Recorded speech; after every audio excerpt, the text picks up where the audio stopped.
Paranormal research സെൻ്ററിലെ വൈറ്റിലെ ഓഫീസിൽ അന്ന് വലിയ തിരക്കുണ്ടായിരുന്നില്ല. പുറത്ത് നല്ല മഴ പെയ്യുന്നുണ്ടായിരുന്നു. തുടർച്ചയായി കേസുകൾ അന്വേഷിച്ചും പലവിധത്തിലുള്ള അമാനുഷിക ശക്തികളോട് പോരാടിയും ഗോസ്റ്റ് ഹണ്ടേഴ്സ് ആകെ ക്ഷീണിച്ചിരുന്നു. വലിയൊരു കാപ്പി ഗ്ലാസുമായി ടേബിളിലിരുന്ന് ലാപ്ടോപ്പിൽ എന്തോ നോക്കിയായിരുന്ന ദാസപ്പൻ പെട്ടെന്ന് ജോജിക്ക് നേരെ തിരിഞ്ഞു. ജോജിയേട്ടാ, നാളുകളായി വല്ലാത്തൊരു ഓട്ടത്തിലായിരുന്നില്ലേ? തലച്ചോറിലെ ഈ സ്ട്രെസ് ഒന്ന് കുറയ്ക്കാൻ നമുക്കൊരു ട്രിപ്പ് പോയാലോ? ഒരു ബ്രേക്ക് ആവശ്യമാണെന്ന് തോന്നുന്നു. ദാസപ്പൻ വല്ലാത്തൊരു ആഗ്രഹത്തോടെ പറഞ്ഞു. നല്ല കാര്യമാണ്. ഗോവയിലോ ഊട്ടിയിലൊക്കെ പോയി കുറച്ച് ദിവസം ഫോണും ഓഫ് ചെയ്ത് വെച്ച് റിലാക്സ് ചെയ്യാം. ദാസപ്പൻ തൻ്റെ പ്ലാൻ വ്യക്തമാക്കി. അത് കേട്ട് അപ്പുറത്തെ ടേബിളിലെ ഫയലുകൾ അടുക്കി വയ്ക്കുകയായിരുന്ന സുപ്രു മുഖമുയർത്തി. ട്രിപ്പ് പോകുന്നതൊക്കെ നല്ല ഐഡിയ ദാസപ്പ.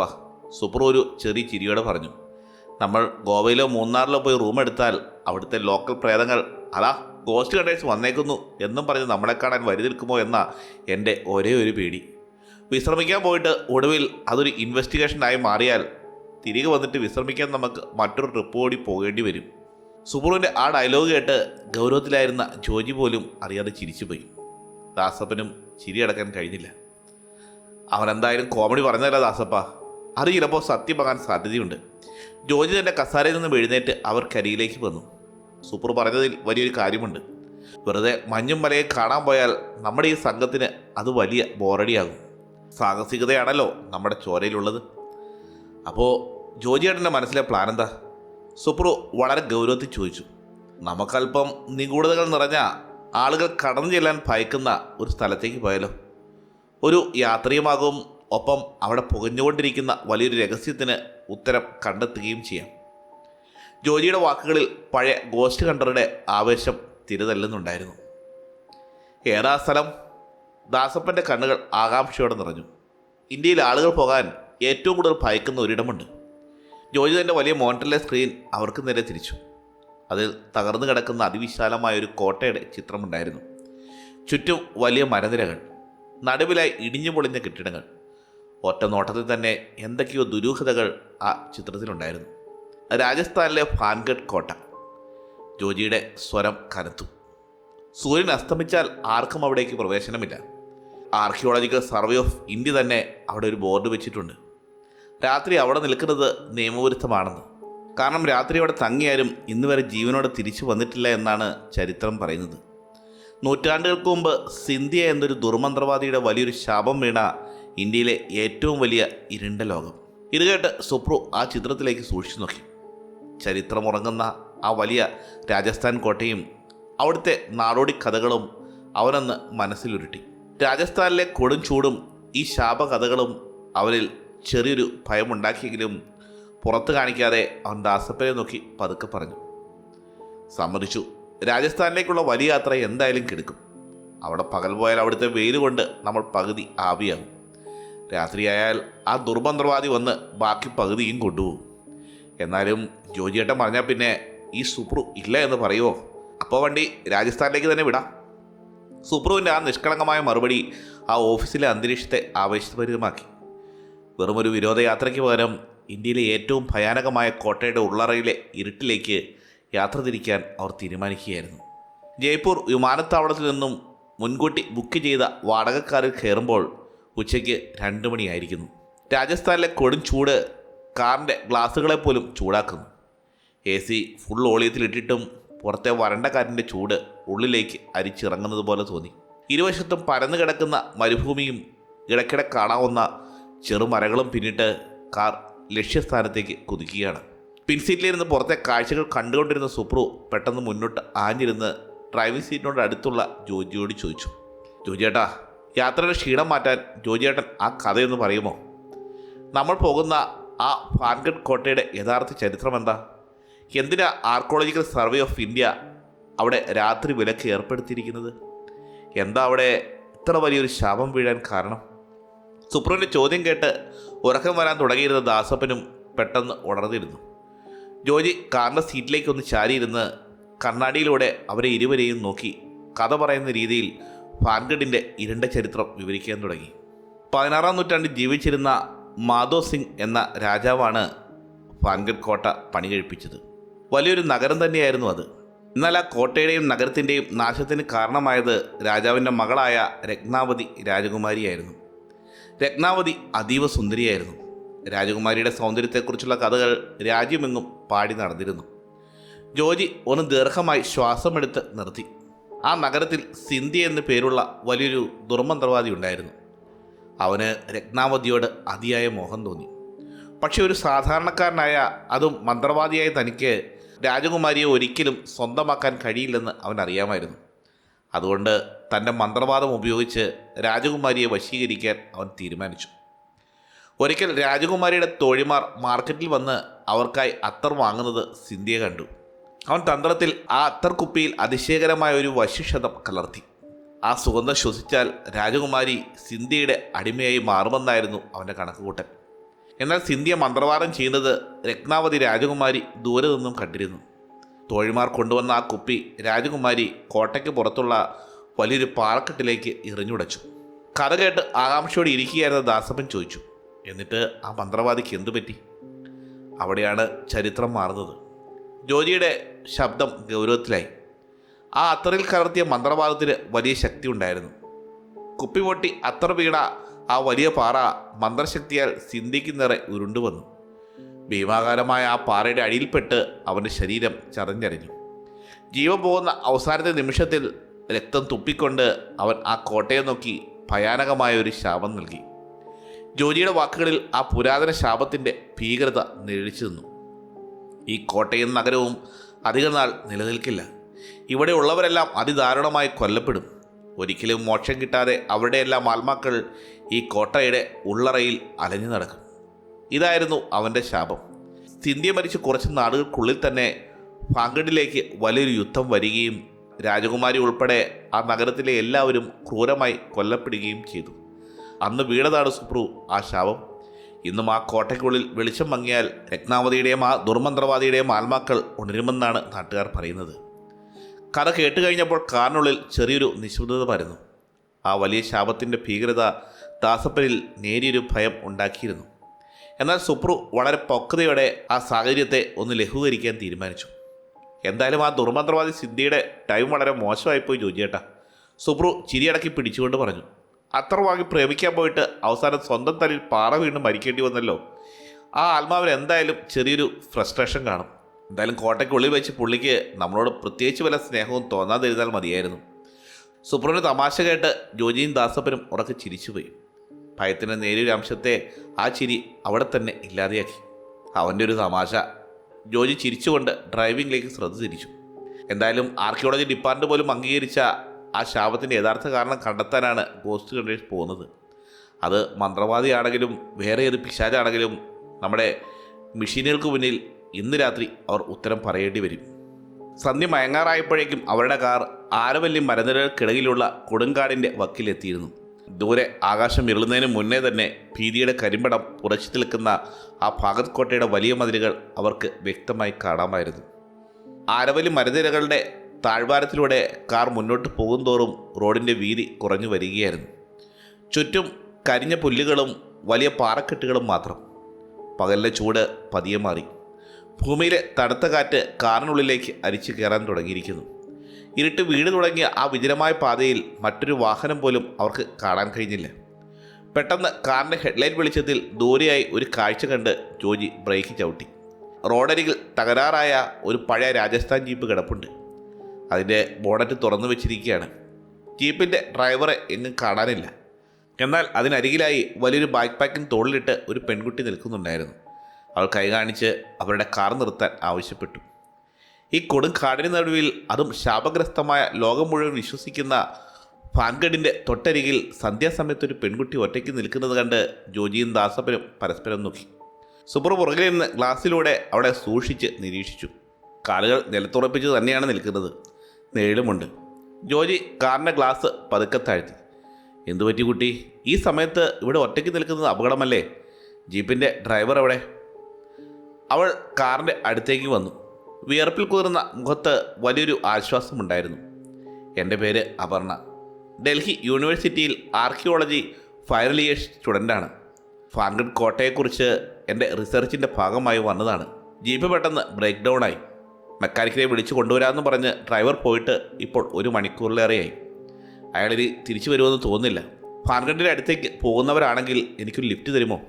ഈ സമയത്തോ? ദാസപ്പൻ ഞെട്ടലോടെ ചോദിച്ചു. അവിടെ രാത്രി പോയാൽ പ്രേതം പിടിക്കുമെന്നോ സിന്ധിയുടെ ശവമുണ്ടെന്നൊന്നും ഈ കുട്ടിക്ക് ആരും പറഞ്ഞു കൊടുത്തിട്ടില്ലേ? ദാസപ്പൻ്റെ ചോദ്യം കേട്ട് അപർണ ചിരിച്ചു. പ്രേതത്തിലും പിശാചിലും ഒന്നും എനിക്ക് യാതൊരു വിശ്വാസവും ഇല്ല ചേട്ടാ. ശാസ്ത്രത്തിലും ചരിത്രത്തിലുമാണ് ഞാൻ വിശ്വസിക്കുന്നത്. ഫാൻഗട്ട് കോട്ടയുടെ വാസ്തുവിദ്യയും അവിടുത്തെ കരിങ്കല്ലുകൾക്ക് രാത്രിയിൽ സംഭവിക്കുന്ന താപനില വ്യതിയാനങ്ങളുമാണ് എൻ്റെ പഠന വിഷയം. എന്നെ ഒന്ന് ആ കോട്ടയുടെ അടുത്തുള്ള ഗസ്റ്റ് ഹൗസ് വരെ ഒന്ന് ഡ്രോപ്പ് ചെയ്താൽ വലിയ ഉപകാരമായിരുന്നു. അവളുടെ ധൈര്യം ജോജിക്ക് വല്ലാതെ ഇഷ്ടപ്പെട്ടു. ജോജി കാറിൻ്റെ ഡോർ തുറന്നു കൊടുത്തു. കയറിക്കോളൂ, ഞാൻ ജോജി, ഇത് ദാസപ്പൻ, പുറകിലിരിക്കുന്നത് സുപ്രു. ഞങ്ങൾ പാരാനോർമൽ ഇൻവെസ്റ്റിഗേറ്റേഴ്സാണ്. ഒരുപക്ഷെ ഇന്ത്യയിൽ തന്നെ ഫാഗട്ട് കോട്ടയിൽ രാത്രി തങ്ങാൻ പോകുന്ന ആദ്യത്തെ സംഘം. താൻ കയറിയത് ഗോസ്റ്റ് ഹണ്ടേഴ്സിൻ്റെ വണ്ടിയിലാണെന്ന് അറിഞ്ഞപ്പോൾ അപർണയുടെ കണ്ണുകളിൽ വലിയൊരു തിളക്കമുണ്ടായി. അവൾ വേഗത്തിൽ പുറകിലെ സീറ്റിൽ സുപ്രുവിനടുത്തായി കയറിയിരുന്നു. നിങ്ങൾ രാത്രി ആ കോട്ടയ്ക്കുള്ളിൽ കയറാൻ പോവുകയാണോ? അങ്ങനെയെങ്കിൽ ഞാനും വരുന്നു നിങ്ങളുടെ കൂടെ, അപർണ വലിയൊരു ആവേശത്തോടെ പറഞ്ഞു. പോലീസുകാരുടെ കണ്ണു വെട്ടിച്ച് രാത്രി കോട്ടയ്ക്കുള്ളിൽ കയറാൻ എനിക്കിതിനും വലിയൊരു അവസരം കിട്ടില്ല. എനിക്ക് ചരിത്രം ഉറങ്ങുന്ന ആ മണ്ണിലെ രാത്രി കാഴ്ചകൾ നേരിട്ട് കാണണം. വേണ്ട അപർണ, ജോജി കാർ മുന്നോട്ട് എടുത്തുകൊണ്ട് ഗൗരവത്തിൽ പറഞ്ഞു. അതൊരു വിനോദസഞ്ചാര കേന്ദ്രമല്ല. ശാസ്ത്രത്തിന് പോലും പിടികൊടുക്കാത്ത എന്തൊക്കെയോ നെഗറ്റീവ് എനർജികൾ അവിടെയുണ്ട്. അപകടം പിടിച്ച ആ ഇൻവെസ്റ്റിഗേഷനിലേക്ക് നിന്നെ കൊണ്ടുപോകാൻ കഴിയില്ല. അപർണ വിടാൻ ഭാവമില്ലായിരുന്നു. പ്ലീസ് ജോജി, നിങ്ങളെനിക്ക് വലിയൊരു സഹായമാണ് ചെയ്യുന്നത്. എൻ്റെ ഈ ബാക്ക് പാക്കിലുള്ളത് മുഴുവൻ ആ കോട്ടയുടെ ചരിത്രരേഖകളും പഴയ ഭൂപടങ്ങളുമാണ്. ഏത് വഴിയിലൂടെ പോയാൽ കോട്ടയുടെ രഹസ്യാറകളിൽ എത്താമെന്ന് എനിക്ക് കൃത്യമായി അറിയാം. ഒരു ഗൈഡിനെ പോലെ ഞാൻ കൂടെ നിൽക്കാം. അപർണയുടെ നിർബന്ധം കണ്ടപ്പോൾ സുപ്രു പതുക്കെ ജോജിയോട് പറഞ്ഞു. ജോജിയേട്ടാ, ഈ കുട്ടിയെ കൂടെ കൂട്ടാം. ഈ പറയുന്ന ഭൂപടവും ചരിത്രവും നമുക്ക് കോട്ടയ്ക്കുള്ളിൽ ഉപകാരപ്പെടും. ഇനിയിപ്പോൾ ആ ദുർമന്ത്രവാദി സിന്ധ്യ നമ്മുടെ മുന്നിൽ വന്നാൽ തന്നെ കോട്ടയുടെ വാസ്തുവിദ്യയും ചരിത്രവും പറഞ്ഞ് അവരെ ബോറടിപ്പിച്ചു കൊല്ലാൻ ഈ കുട്ടിക്ക് സാധിക്കും. അഥവാ ഇനി ഈ കുട്ടി ആ സിന്ധ്യയുടെ രത്നാവതി രാജകുമാരിയാണെങ്കിലോ, ആർക്കറിയാം? സുപ്രുവിൻ്റെ തമാശ കേട്ട് അപർണ ഉറക്കെ ചിരിച്ചുപോയി. ദാസപ്പൻ്റെയും ജോജിയുടെയും മുഖത്ത് ചെറിയൊരു ചിരി വിടർന്നു. അപർണയുടെ കയ്യിലുണ്ടാകുന്ന ചരിത്രരേഖകൾ തങ്ങളുടെ അന്വേഷണം സഹായകമാകുമെന്ന് തോന്നിയതുകൊണ്ട് ജോജിയും അവളുടെ കൂടെ വരുന്നതിന് സമ്മതിച്ചു. 3 പേരായി തുടങ്ങിയ ആ യാത്രയിൽ ഇപ്പോൾ 4മതൊരാൾ കൂടി ചേർന്നിരിക്കുന്നു. ചരിത്രത്തെയും ശാസ്ത്രത്തെയും കൂട്ടുപിടിച്ച് ഭയത്തെ നേരിടാനിറങ്ങിയ ഒരു ധീരയായ പെൺകുട്ടി. രാത്രി 8 മണിയോടെ അവരുടെ കാർ വലിയൊരു ആർച്ചുള്ള കരിങ്കൽ കവാടത്തിന് മുന്നിൽ വന്ന് നിന്നു. ഫാൻഗട്ട് കോട്ടയുടെ പ്രധാന ഗേറ്റ്. ഒരു വലിയ ഗേറ്റിൽ ആർക്കിയോളജിക്കൽ സർവേ ഓഫ് ഇന്ത്യയുടെ വലിയൊരു ബോർഡ് തൂങ്ങിക്കിടപ്പുണ്ടായിരുന്നു. സൂര്യാസ്തമയത്തിന് ശേഷവും സൂര്യോദയത്തിനു മുമ്പും ഈ കോട്ടയ്ക്കുള്ളിൽ പ്രവേശിക്കുന്നത് കർശനമായി നിരോധിച്ചിരിക്കുന്നു. ഫാൻഗട്ട് കോട്ടയുടെ കൂറ്റൻ കരിങ്കൽ മതിലുകൾ ലക്ഷ്യമാക്കി കാർ മുന്നോട്ട് നീങ്ങുമ്പോഴാണ് പെട്ടെന്ന് ഒരു പോലീസ് ജീപ്പ് അവരെ വഴിതടഞ്ഞത്. സമയം കൃത്യം 3 മണി. ആ വിജനമായ പ്രദേശത്ത് പോലീസിനെ കണ്ടതും ജോജി വണ്ടി ഒതുക്കി നിർത്തി. എങ്ങോട്ടാ ഈ സമയത്ത്? മീശ പിരിച്ചുകൊണ്ട് ഒരു പോലീസുകാരൻ കാറിനടുത്തേക്ക് വന്നു. ഫാൻഗട്ട് കോട്ട ഒന്ന് കാണാമെന്നാ സാർ, ജോജി ശാന്തമായി മറുപടി നൽകി. എല്ലാവരും പുറത്തേക്ക് ഇറങ്ങ്. പോലീസുകാരൻ്റെ സ്വരം കർക്കശമായിരുന്നു. 4 പേരും കാറിൽ നിന്നും പുറത്തേക്ക് ഇറങ്ങി. മറ്റൊരു പോലീസുകാരൻ കാറിനുള്ളിൽ പരിശോധന നടത്തി. ഗോസ്റ്റ് ഹണ്ടിങ്ങിന് ഉപയോഗിക്കുന്ന അത്യാധുനിക ക്യാമറകളും EMF മീറ്ററുകളും K2 മീറ്ററുകളും കണ്ടതോടെ പരിശോധിക്കുന്ന പോലീസുകാരൻ്റെ മുഖത്ത് സംശയം തെളിയിച്ചു. എന്താ ഇതൊക്കെ? എന്താ നിങ്ങളുടെ ഉദ്ദേശം? ആദ്യത്തെ പോലീസുകാരൻ ജോജിയുടെ ID കാർഡ് പരിശോധിച്ചുകൊണ്ട് ചോദിച്ചു. ഞങ്ങൾ പാരാനോർമൽ ഇൻവെസ്റ്റിഗേറ്റേഴ്സാണ് സാർ. ഈ കോട്ടയെക്കുറിച്ചുള്ള പഠനത്തിൻ്റെ ഭാഗമായി വന്നതാ. പഠനം? ഇവിടെ വരുന്നവർക്കൊക്കെ ഇതേ പറയാനുള്ളൂ. പക്ഷേ ഇവിടുത്തെ കഥകൾ നിങ്ങൾക്കറിയില്ല. അറിയാം സാർ, അത്തറിൻ്റെയും ദുർമന്ത്രവാദിയുടെയും കഥയല്ലേ? സുപ്രു ഒരു ചെറിയ ചിരിയോടെ പറഞ്ഞു. അതൊക്കെ വെറും കഥകളല്ലേ സാർ. സത്യത്തിൽ ഇവിടെ രാത്രി എന്താ നടക്കുന്നതെന്ന് അറിയാനല്ലേ ഈ നിയമം? സുപ്രുവിൻ്റെ ചോദ്യം കേട്ട് പോലീസുകാരൻ്റെ മുഖത്ത് വല്ലാത്തൊരു ഭാവം മിന്നി പറഞ്ഞു. അവൻ സുപ്രുവിൻ്റെ തോളിൽ കൈയിട്ട് ശബ്ദം താഴ്ത്തി പറഞ്ഞു. മോനെ, നീ ചോദിച്ച സത്യം തന്നെയാ കുറേ വർഷങ്ങൾക്ക് മുമ്പ് ഇങ്ങോട്ട് വന്ന ഒരു സംഘം വിനോദസഞ്ചാരികളും ചോദിച്ചത്. അവരും ഇതുപോലെ മെഷീനും കൊണ്ടാണ് വന്നത്. എന്നാൽ പിറ്റേന്ന് രാവിലെ പോലീസുകാർ അവരെ കോട്ടയ്ക്കുള്ളിൽ നിന്ന് കണ്ടെത്തിയപ്പോൾ അവർക്ക് സംസാരിക്കാനുള്ള ശേഷി നഷ്ടപ്പെട്ടിരുന്നു. കണ്ണുകളിൽ ഭയം മാത്രം. അവർ കണ്ടതെന്താണെന്ന് ഇന്നും ആർക്കും അറിയില്ല. പോലീസുകാരുടെ വാക്കുകൾ ആ കൊടുംചൂടിലും അവരുടെ ഉള്ളിൽ ഒരു തണുപ്പ് പടർത്തി. ഞങ്ങൾക്ക് ഞങ്ങളുടെ ജോലി ചെയ്തേ പറ്റൂ സാർ, ജോജി ഉറഞ്ഞ സ്വരത്തിൽ പറഞ്ഞു. ഞങ്ങൾ സൂക്ഷിച്ചോളാം.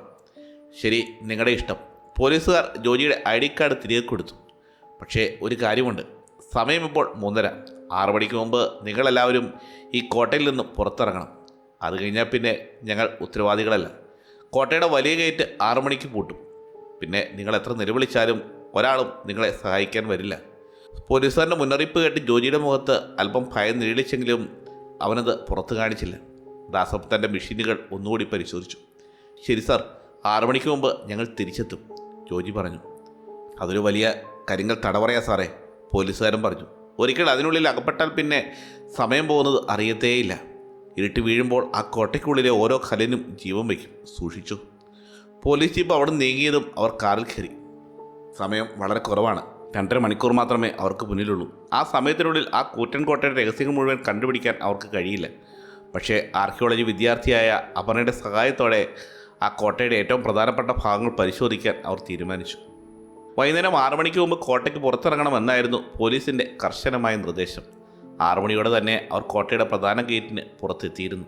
എന്നാൽ ജോജിയുടെ പ്ലാൻ മറ്റൊന്നായിരുന്നു. യഥാർത്ഥ രഹസ്യങ്ങൾ ഉറങ്ങുന്നത് ഇരുട്ട് വീഴുമ്പോഴാണ്. അതുകൊണ്ട് തന്നെ രാത്രിയാകുന്നതുവരെ അവർ തങ്ങളുടെ കാറിൽ തന്നെ നിശബ്ദമായി കാത്തിരുന്നു. സമയം രാത്രി 11 മണിയായി. പുറത്ത് കനത്ത കോടമഞ്ഞ് വീട് തുടങ്ങിയിരിക്കുന്നു. രാജസ്ഥാനിലെ വരണ്ട കാട്ടിനു പകരം ഇപ്പോൾ വല്ലാത്തൊരു തണുപ്പാണ്. ഭൂമിയിലെ ആ ഒറ്റപ്പെട്ട പ്രദേശം പൂർണ്ണമായും ശ്മശാനതയിലാഴ്ത്തി. ജോജി പതുക്കെ കാറിൽ നിന്നിറങ്ങി ഗേറ്റിലുണ്ടായിരുന്ന സെക്യൂരിറ്റി ഗാർഡിനടുത്തേക്ക് നടന്നു. കാവൽക്കാരൻ ആദ്യം അവരെ കർശനമായി തടഞ്ഞു. സാബ്, ഇത് നിയമത്തിനെതിരാണ്. രാത്രി ഈ കോട്ടയ്ക്കുള്ളിൽ ആർക്കും പ്രവേശനമില്ല. ജീവൻ വേണമെങ്കിൽ തിരികെ പൊയ്ക്കോളൂ, അയാൾ താക്കീത് നൽകി. എന്നാൽ ജോജി തൻ്റെ പോക്കറ്റിൽ നിന്നും എടുത്ത പുത്തൻ 500 രൂപയുടെ നോട്ടുകൾ കണ്ടപ്പോൾ അയാളുടെ വാക്കുകൾ പതറി. അയാളുടെ മാസങ്ങളിലെ കൂലിയേക്കാൾ വലുതായിരുന്നു ആ തുക. ധാർമ്മികതയും അത്യാഗ്രഹവും തമ്മിലുള്ള വലിയൊരു പോരാട്ടത്തിനൊടുവിൽ വിറയ്ക്കുന്ന കൈകളോടെ അയാൾ ആ പണം വാങ്ങി. ഇരുമ്പ് ചങ്ങലകൾ മാറ്റിക്കൊണ്ട് അയാൾ അവർക്ക് കടന്നു പോകാൻ ഗേറ്റ് പതിയെ തുറന്നു കൊടുത്തു. സാറേ, സൂക്ഷിച്ചു പോകണം. അവിടുത്തെ ഓരോ ചുവരിലും മരണമുണ്ട്. അകത്തൊന്നും എന്ത് ശബ്ദം കേട്ടാലും ഞാൻ ഈ ഗേറ്റ് തുറക്കില്ല. ഇരുട്ടിലേക്ക് നടന്നു നീങ്ങുന്ന അവരെ നോക്കി കാവൽക്കാരൻ ഭയത്തോടെ പറഞ്ഞു. കാവൽക്കാരൻ ആ മുന്നറിയിപ്പ് വകവയ്ക്കാതെ അവർ ആ കൂറ്റൻ കരിങ്കൽ കവാടം കടന്ന് കോട്ടയ്ക്കുള്ളിലേക്ക് പ്രവേശിച്ചു. പുറത്തെ മരുഭൂമിയിലെ അന്തരീക്ഷത്തിൽ നിന്നും കുറച്ച് വ്യത്യസ്തമായിരുന്നു കോട്ടയ്ക്കുള്ളിലെ അവസ്ഥ. വലിയൊരു ഐസ് ഫാക്ടറിയിലേക്ക് കയറിയതുപോലെ അസ്ഥികൾ തുളയ്ക്കുന്ന വല്ലാത്തൊരു തണുപ്പ് അവരെ പൊതിഞ്ഞു. ആ ഇരുട്ട് കട്ട പിടിച്ച് നിൽക്കുന്ന ആ വലിയ കരിങ്കൽ സാമ്രാജ്യത്തിൽ ഇപ്പോൾ അവർ 4 പേർ മാത്രമേ ഉണ്ടായിരുന്നുള്ളൂ. ദാസപ്പൻ തൻ്റെ high resolution night vision camera on ചെയ്തു. സുബ്രു ഈഹ്മോമീറ്ററും കയ്യിലെടുത്തു. അപർണ തൻ്റെ കയ്യിലെ ചരിത്രരേഖകളും ഭൂപടവും ചെറിയൊരു പെൺടോർച്ചിൻ്റെ വെളിച്ചത്തിൽ നോക്കി അവർക്ക് വഴികാട്ടിയായി മുന്നിൽ നടന്നു തുടങ്ങി. സമയം അർദ്ധരാത്രിയായി. 12 മണിയോട് അടുക്കുന്നു. തകർന്നു കിടക്കുന്ന വലിയ രാജകീയ അറകളും തലയുയർത്തി നിൽക്കുന്ന കരികൽ തൂണുകളും നീളമുള്ള ഇരുണ്ട ഇടനാഴികളും അവർ പതിയെ പിന്നിട്ടു. അവശിഷ്ടങ്ങൾക്കിടയിലൂടെ അവരുടെ കാൽപ്പെരുമാറ്റം മാത്രമേ ആ നിശബ്ദതയിൽ കേൾക്കാനുണ്ടായിരുന്നുള്ളൂ. പെട്ടെന്ന് വല്ലാത്തൊരു ദുർഗന്ധം അവിടെയാകെ പരന്നു. പല ദിവസങ്ങളായി എലിയോ മറ്റോ അഴുകി ചീഞ്ഞതുപോലുള്ള മനം മടുക്കുന്ന ഒരു ഗന്ധമായിരുന്നു അത്. ശ്വാസം മുട്ടിക്കുന്ന ആ ഗന്ധത്തിൽ അപർണയുടെ മുഖം ചുളിഞ്ഞു. ഓ, എന്തൊരു നാറ്റമാ ജോജിയേട്ടാ ഇത്! എനിക്ക് ശ്വാസം മുട്ടുന്നു, കുടൽ മറിയുന്നത് പോലെ തോന്നുന്നു, സുബ്രു മൂക്ക് പൊത്തിക്കൊണ്ട് പറഞ്ഞു. പഴയ കോട്ടയിലെ സുബ്രു, എവിടെയെങ്കിലും വവ്വാലോ മറ്റോ ചത്ത് കിടക്കുന്നതാവും. നീ മീറ്ററിലെ റീഡിംഗ് നോക്ക്. ജോജി മുന്നോട്ട് നടന്നുകൊണ്ട് വളരെ യുക്തിസഹമായി മറുപടി നൽകി. ദാസപ്പൻ ക്യാമറയിലൂടെ ചുറ്റുമുള്ള ഇരുട്ടിലേക്ക് സൂക്ഷിച്ചു നോക്കുകയായിരുന്നു. പെട്ടെന്ന് ക്യാമറയുടെ പച്ചനിറമുള്ള ഇൻഫ്രാറെഡ് സ്ക്രീനിൽ അവൻ കണ്ട കാഴ്ചയിൽ ദാസപ്പൻ്റെ നെഞ്ചിരിപ്പ് നിന്നുപോയി. ക്യാമറ പിടിച്ചിരുന്ന അവൻ്റെ കൈകൾ വിറച്ചു. തനിക്ക് കുറച്ച് മുന്നിലായി നടക്കുന്ന സുബ്രുവിൻ്റെ തൊട്ട് പിന്നിലൂടെ വെറും ഇഞ്ചുകളുടെ വ്യത്യാസത്തിൽ മനുഷ്യരൂപമുള്ള അതിഭയാനകമായ ഒരു കറുത്ത നിഴൽ അത് സുബ്രുവിനെ നേരെ തന്നെ നോക്കി നിൽക്കുകയാണ്. സുബ്രു, നിന്റെ പുറകിൽ എന്തോ ഉണ്ട്! ദാസപ്പൻ പ്രാണഭയത്തോടെ അലറി. ആ അലർച്ച കേട്ട് സുബ്രു ഞെട്ടിത്തിരിഞ്ഞു നോക്കി. ജോജിയും തൻ്റെ വലിയ ടോർച്ച് ആ ഭാഗത്തേക്ക് അടിച്ചു. വെളിച്ചം വീണപ്പോൾ അവിടെ ആരും ഉണ്ടായിരുന്നില്ല. വെറും ശൂന്യതയും കൊത്തുപടികൾ ചെയ്ത കൽത്തൂടുകളും മാത്രം. നീ എന്താ ദാസപ്പ ഈ പറയുന്നത്? എൻ്റെ ഹാർട്ട് അറ്റാക്ക് വന്ന് പണിതീരും. ഇവിടെ ആരുമില്ലല്ലോ. സുബ്രു വിറയ്ക്കുന്ന ശബ്ദത്തിൽ ദാസപ്പനോട് ചോദിച്ചു. അവൻ്റെ നെറ്റിയിൽ നിന്നും വിയർപ്പ് പൊടിയുന്നുണ്ടായിരുന്നു. ഞാൻ ക്യാമറയിൽ വ്യക്തമായി കണ്ടതാ സുബ്രു, എൻ്റെ തോന്നലല്ല. ദാസപ്പന് വാക്കുകൾ കിട്ടുന്നുണ്ടായിരുന്നില്ല. അവർക്ക് ഒന്ന് ശ്വാസമെടുക്കാൻ കഴിയുന്നതിന് മുമ്പ് തന്നെ ശാന്തമായിരുന്ന ആ ഇടനാഴിയിലൂടെ നിശബ്ദതയെ കീറിമുറിച്ചുകൊണ്ട് തൊട്ടടുത്തുള്ള ഇരുട്ട് മുറിയിൽ നിന്നും ആ ശബ്ദം അവർ കേട്ടു. വളരെ വ്യക്തമായ ഒരു ചിലങ്കയുടെ നാദം. ആരോ ആ ഇരുട്ടിൽ മുറിക്കുള്ളിലൂടെ നടന്നു വരുന്നുണ്ട്. ഓരോ ചൂട് വയ്ക്കുമ്പോഴും ആ ചിലങ്കയുടെ ശബ്ദം കൃത്യമായി അവരുടെ കാതുകളിലേക്ക് തുളച്ചു കയറി. അവിടെ ആരോ ഉണ്ട് ജോജി. അപർണയുടെ ശബ്ദത്തിൽ ആദ്യമായി ഒരു ഭയം കലർന്നിരുന്നു. അവളുടെ കയ്യിലിരുന്ന ഭൂപടം വിറയ്ക്കുന്നുണ്ടായിരുന്നു. ശാസ്ത്രത്തിൽ മാത്രം വിശ്വസിച്ചിരുന്ന അവളുടെ ധൈര്യം പതുക്കെ ചോർന്നു തുടങ്ങുകയായിരുന്നു. ഒട്ടും മടിക്കാതെ ജോജി ടോർച്ചും പിടിച്ച് ആ മുറിയിലേക്ക് നടന്നു. പിന്നാലെ ഭയത്തോടെ ബാക്കിയുള്ളവരും. അതൊരു വലിയ ശയനമുറിയുടെ അവശിഷ്ടങ്ങളായിരുന്നു. അവർ അതിനുള്ളിലേക്ക് പ്രവേശിച്ചതും ഇടിമുഴക്കം പോലെ വലിയൊരു ശബ്ദത്തോടെ ആ കനത്ത മരവാതിൽ അവർക്ക് പിന്നിൽ ശക്തമായി കൊട്ടിയടയ്ക്കപ്പെട്ടു. ആ വലിയ വാതിലിൻ്റെ വിളിമ്പിൽ നിന്നും പഴക്കമുള്ള മണ്ണും പൊടിയും അവരുടെ ദേഹത്തേക്ക് വീണു. എൻ്റെ ദൈവമേ, ജോജിയേട്ടാ, ഇത് ശരിയല്ല, നമുക്ക് ഇവിടുന്ന് വേഗം പുറത്ത് കിടക്കാം. സുപ്രു ഭയത്തോടെ അലറിക്കൊണ്ട് വാതിലിനടുത്തേക്ക് ഓടി. അവൻ വാതിലിലെ വലിയ ഇരുമ്പ് പിടിയിൽ പിടിച്ച് വലിച്ചെങ്കിലും അത് അനങ്ങിയില്ല. റിലാക്സ് സുപ്രു, നീ വെറുതെ പേടിക്കാതെ. ഈ വലിയ കോട്ടയ്ക്കുള്ളിൽ എവിടെയെങ്കിലും ശക്തമായി കാറ്റടിച്ചപ്പോൾ വായുമർദ്ദം കാരണം വാതിൽ അടഞ്ഞതാകും. അപർണ അപ്പോഴും യുക്തിസഹമായി ചിന്തിക്കാൻ ശ്രമിച്ചു. ജോജി മുന്നോട്ട് വന്ന സർവ്വശക്തിയും എടുത്ത് ആ വാതിൽ പുറത്തേക്ക് തള്ളി. ഭാഗ്യത്തിന് അത് ലോക്കായിരുന്നില്ല. വലിയൊരു ഞരക്കത്തോടെ വാതിൽ തുറന്നു വന്നു. ഒരു നിമിഷം പോലും ആ മുറിക്കുള്ളിൽ നിൽക്കാതെ 4 പേരും വേഗത്തിൽ പുറത്തേക്ക് ആ ഇടനാഴിയിലേക്ക് തന്നെ ചാടി. എന്നാൽ അവർ പുറത്തെത്തിയ നിമിഷം യാതൊരു കാറ്റും അവിടെ ഉണ്ടായിരുന്നില്ലെങ്കിലും വീണ്ടും അതേ ശക്തിയോടെ ആ വാതിൽ അവർക്ക് പിന്നിൽ തനിയെ കൊട്ടിയടയ്ക്കപ്പെട്ടു. ഒരു നിമിഷം അവിടെ കനത്ത നിശബ്ദത പരന്നു. ദാസപ്പനും ജോജിയും ഭയത്തോടെ വാതിലിലേക്ക് പരസ്പരം നോക്കി. കാറ്റാണ് വാതിലടച്ചതെന്ന ന്യായീകരണം അവിടെ പൂർണ്ണമായും പൊളിഞ്ഞിരുന്നു. സുപ്രു മെല്ലെ അപർണയെ നോക്കി വിറയ്ക്കുന്ന സ്വരത്തിൽ ചോദിച്ചു, ഇപ്പോൾ എവിടെയാ അപർണേ നിൻ്റെ ആ കാറ്റ്? ആർക്കിയോളജിയും സയൻസും ആ കോട്ടയിലെ ഇരുട്ടിൽ പരാജയപ്പെടുകയാണെന്ന് അവൾക്ക് പതിയെ മനസ്സിലാവുന്നുണ്ടായിരുന്നു. കണ്ണിന് മുന്നിൽ തനിയെ കൊട്ടിയടക്കപ്പെട്ട ആ വാതിലിന് മുന്നിൽ തങ്ങളുടെ യുക്തിയും ശാസ്ത്രവുമെല്ലാം പരാജയപ്പെട്ടതിൻ്റെ വലിയ ഞെട്ടലിലായിരുന്നു അപർണയും കൂട്ടരും. അവിടെ കൂടുതൽ നേരം നിൽക്കുന്നത് അപകടമാണെന്ന് അവർക്ക് തോന്നി. ജോജിയുടെ നിർദ്ദേശപ്രകാരം അവർ ഇടനാഴിയിലൂടെ മുന്നോട്ട് നടന്നു.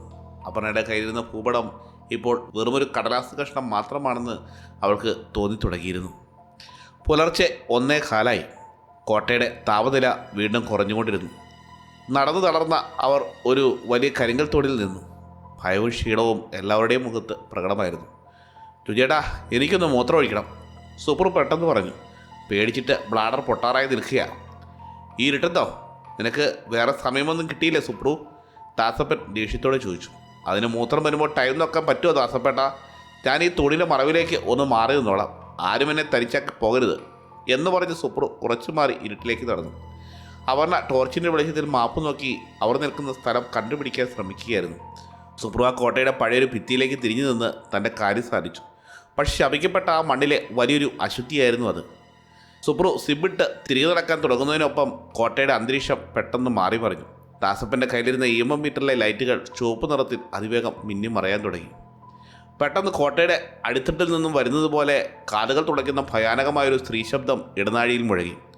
ഇറങ്ങിപ്പോടുന്ന പരവിപ്പിക്കുന്ന ഒരു അലർച്ചയായിരുന്നു അത്. മനുഷ്യൻ്റേതല്ലാത്ത അങ്ങേയറ്റം ക്രോധം നിറഞ്ഞ ഒരു ശബ്ദം. ആ അലർച്ച കുറച്ച് മിനിറ്റുകൾ നീണ്ടു നിന്നു. അവർക്ക് മനസ്സിലാവാത്ത ഏതോ ഭാഷയിൽ ആ ശബ്ദം എന്തൊക്കെയോ പുലമ്പുന്നുണ്ടായിരുന്നു. 4 പേരുടെയും രക്തം തണുത്തുറഞ്ഞുപോയി. ജോജി വേഗത്തിൽ സുപ്രുവിനെ തൻ്റെ അടുത്തേക്ക് വലിച്ചു നിർത്തി. ആ അലർച്ച നിന്നതും തൊട്ടു പിന്നാലെ ആ ശബ്ദം വീണ്ടും കേട്ടു തുടങ്ങി. മുമ്പ് കേട്ട അതേ ചിലങ്കനാദം. എന്നാൽ ഇത്തവണ അത് ശാന്തമായി നടക്കുന്ന ശബ്ദമായിരുന്നില്ല. പകരം അതിവേഗത്തിൽ ഓടി വരുന്ന ശബ്ദമായിരുന്നു. ഇരുണ്ട ഇടനാഴിയുടെ അറ്റത്തു നിന്നും ആരോ വരെ ലക്ഷ്യമാക്കി അതിവേഗം പാഞ്ഞെടുക്കുകയാണ്.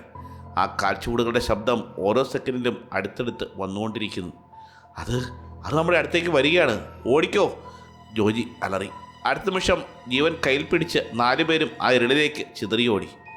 പിന്നിലേക്ക് തിരിഞ്ഞു നോക്കാൻ പോലും അവർക്ക് ധൈര്യമുണ്ടായില്ല.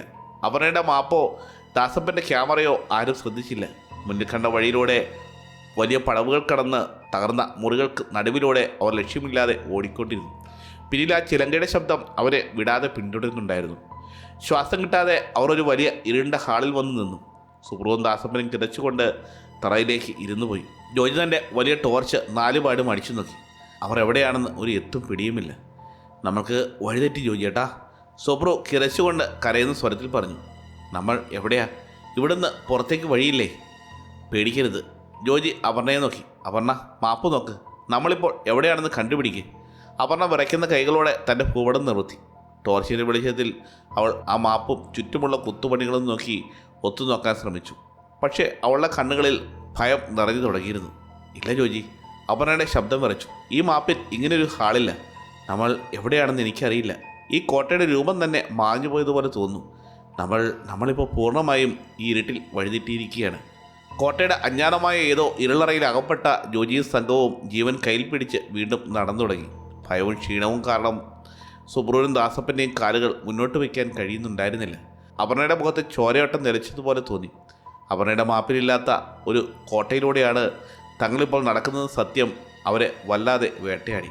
അവർ നടന്ന് വന്നെത്തിയത് നീളം കൂടി അവസാനമില്ലാത്ത പോലെ തോന്നുന്ന വലിയൊരു ഇടനാഴിയിലേക്കാണ്. ആ ഇടനാഴിയിലൂടെ ഏറ്റവും അറ്റത്തായി കരിങ്കല്ലും ഇരുമ്പുകൊണ്ട് നിർമ്മിച്ച വലിയൊരു വാതിൽ അവർ കണ്ടു. ജോജിയേട്ടാ, അതൊരു പക്ഷേ പുറത്തേക്കുള്ള എക്സിറ്റ് ആകാം, അല്ലെങ്കിൽ പുറത്തേക്ക് ചാടാൻ ഭാഗത്തിൽ വലിയൊരു ജനലുകളുള്ള വലിയൊരു മുറിയാകും, സുപ്രു പ്രതീക്ഷയോടെ പറഞ്ഞു. അതൊരു വലിയ ആശ്വാസമായിരുന്നു. ജോജിയും ദാസപ്പനും ഓടി വന്ന് ആ കനത്ത വാതിൽ സർവ്വശക്തിയും എടുത്തള്ളി. ഇരുമ്പെടുത്ത ആ വലിയ വിജാഗിരികൾ ശബ്ദമുണ്ടാക്കിക്കൊണ്ട് വാതിൽ പതുക്കെ തുറന്നു വന്നു. അവർ 4 പേരും വേഗത്തിൽ മുറിക്കുള്ളിലേക്ക് കയറി. ജോജി തൻ്റെ ടോർച്ച് ആ മുറിക്കുള്ളിലേക്ക് അടിച്ചു. പക്ഷേ അവരുടെ പ്രതീക്ഷകൾ വീണ്ടും തകർന്നുപോയി. അതൊരു വലിയ ശയനമുറിയായിരുന്നു. അവിടെ ജനലുകളോ പുറത്തേക്കുള്ള വാതിലുകളോ ഉണ്ടായിരുന്നില്ല. മുറിയുടെ നടുവിലായി പൊടി പിടിച്ച് കിടക്കുന്ന കാലപ്പഴക്കം ചെന്ന വലിയൊരു രാജകീയ കട്ടിൽ മാത്രം. ഇവിടെ വേറെ വഴിയില്ല ജോജി, അപർണ സംശയത്തോടെ പറഞ്ഞു. പെട്ടെന്ന് ആ മുറിയുടെ മൂലയിൽ നിന്നും ആ ശബ്ദം കേട്ടു. വളരെ നേർത്ത ഒരു ഏങ്ങലടി, ഒരു കൊച്ചു കുട്ടിയിരുന്ന് കരയുന്ന ശബ്ദം. ദാസപ്പൻ തൻ്റെ ക്യാമറ ആ ഭാഗത്തേക്ക് തിരിച്ചു. ജോജി ടോർച്ചിൻ്റെ വെളിച്ചം അങ്ങോട്ടടിച്ചു. ആ വലിയ മുറിയുടെ മൂലയിൽ പഴയ രാജസ്ഥാനി വസ്ത്രങ്ങൾ ധരിച്ച ഒരു ചെറിയ ആൺകുട്ടി കാൽമുട്ടിൽ മുഖം പൂഴ്ത്തിയിരുന്ന് വിതുമ്പി കരയുകയാണ്. രാത്രിയുടെ ഈ ആമത്തിൽ ആരുമില്ലാത്ത ഈ കോട്ടയ്ക്കുള്ളിൽ എങ്ങനെ ഒരു കൊച്ചുകുട്ടി വന്നു എന്നോർത്ത് ജോജിയും അപർണയും അത്ഭുതപ്പെട്ടു പോയി. ജോജി പതുക്കെ ആ കുട്ടിയുടെ അടുത്തേക്ക് ഒരടി മുന്നോട്ട് വെച്ചു.